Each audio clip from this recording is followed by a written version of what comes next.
உங்கள் favourite TV ஷோக்களை இனி miss பண்ண தேவையில்லை. ZEE5 இல் முற்றிலும் இலவசமாக காணுங்கள், இங்கேயும் எப்பொழுதும். நான் உங்க வீட்டுக்கு வந்தது கௌதம்க்கும் மதுமிதாவுக்கும் கல்யாணம் பேசதான்.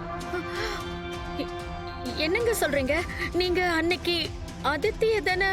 சக்குமா, நீ தெளிவா சொல்லலையாமா? நான் தெளிவா தானே சொன்னேன். இவங்க தான் ஏதோ தப்பா புரிஞ்சிட்டு இருக்காங்க. இல்லங்க, ஏதோ தப்பா புரிஞ்சுக்கிட்டேன். என்ன சொல்றீங்க? எனக்கு கல்யாணமா? அதுவும் இவர் கூடயா?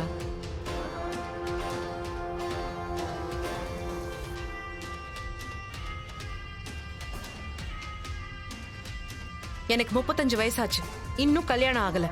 என்னோட நிச்சயதார்த்தம் நின்னு போச்சு. எல்லாம் சரிதான். அதுக்காக நான் இவரை கல்யாணம் பண்ணிப்பேன்னு எப்படி நினைச்சீங்க?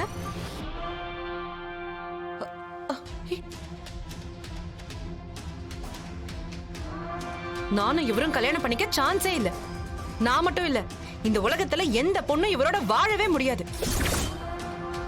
முன்கோவம், பிடிவாதம், இதுல ஓசிடி வேற. உன்ன மாதிரி திமிர் பிடிச்சவள எவன் கல்யாணம் பண்ணிப்பான்?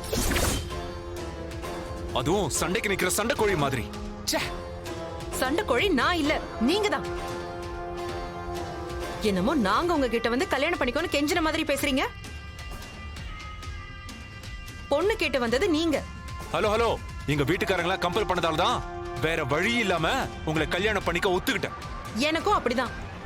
கல்யாண பேச்சு வரவும் அதித்திய தான் கல்யாணம் பண்ணிக்க போறீங்கன்னு நினைச்சு நான் சும்மா இருந்தேன். எனக்குன்னு மட்டும் சொல்லியிருந்தீங்க.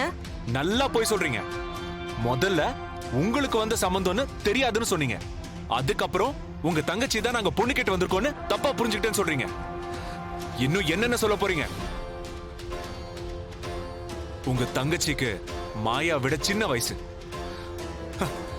அவளை கல்யாணம் பண்ணிக்க நான் ஒத்துக்கிட்டேன்னு எப்படி நினைச்சீங்க? கொஞ்சமாவது யோசிக்க மாட்டீங்களா? நீங்க ஏன் இப்படி பண்றீங்கன்னு எனக்கு நல்லா தெரியும். தெரியாமலாம் இல்ல. உங்க நிச்சயதார்த்தம் நின்னதுக்கு நான் தான் காரணங்கிற கோவம் உங்களுக்கு. அதான் இப்படி பண்றீங்க. இல்ல. ஆமா ஆமா ஆமா. அன்னைக்கு ரொம்ப நல்லவ மாதிரி நடிச்சு இன்னைக்கு இப்படி எல்லாம் பண்ணிக்கிட்டு இருக்கீங்க. கௌதம், போதும் விடு. இந்த சம்பந்தம் எனக்கு தானே தெரிஞ்சிருந்தா நான் அந்த வீட்டு பக்கமே வந்திருக்க மாட்டேன். கௌதம், உங்களை அவமானப்படுத்தணுங்கிற எண்ணம் எங்க யாருக்குமே கிடையாது. சார், ஏதோ தப்பு நடந்திருக்கு, கொஞ்சம் பொறுமையா பேசலாம். ஜீவா, நான் பேசுறேன். தப்பு நடந்தது எங்களாலதான். சாரி. இந்த மிஸ் அண்டர்ஸ்டாண்டிங் ஆகலனா நாங்க இந்த வீட்டுக்கே வந்திருக்க மாட்டோம். கௌதம், உங்க வயசுல பாதி வயசு கூட இல்லாத பொண்ணை நீங்க கல்யாணம் பண்ணிக்க போறீங்கன்னு உங்க மேல கோபம் வந்தது உண்மைதான். ஆனா இப்ப எல்லாம் தெளிவாயிடுச்சு. ஆனா ஒரு விஷயம், எங்க மேல தப்பு இருக்குன்னு ஒத்துக்கிட்டதால நான் உங்களை கல்யாணம் பண்ணிக்க தயாராயிட்டேன்னு நினைச்சிடாதீங்க.